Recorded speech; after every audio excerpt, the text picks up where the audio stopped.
আচ্ছা, গত পর্বে ছিল আমরা কিভাবে আইপিটা বানাবো। আচ্ছা, এখন আবার আমাদের আইপি বানানো শেষ। সো আমরা আইপিটা কানেক্ট করবো। আমরা কিভাবে কানেক্ট করবো এটা একটু দেখাই। সো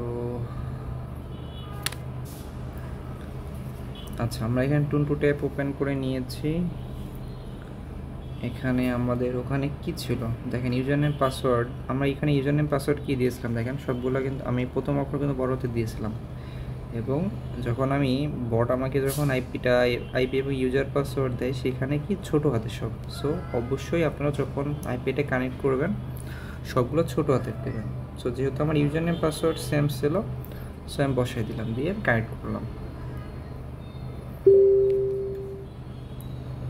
আচ্ছা, এর মাঝে একটা কথা হচ্ছে এর মাঝে একটা কথা হচ্ছে, যখন আপনাকে বটটা আইপি দেবে, আইপি যখন বানানো শেষ করবেন, এই আইপিটা কানেক্ট হতে আপনার 30 থেকে 40 সেকেন্ড সময় লাগে। তো এর মাঝে আপনার আইপি বসাতে বসাতে আইপিটা কানেক্ট হয়ে যাবে। যখনই আপনি আইপিটা এখানে বসে কানেক্টে দেবেন, দেখবেন কানেক্ট চলছে।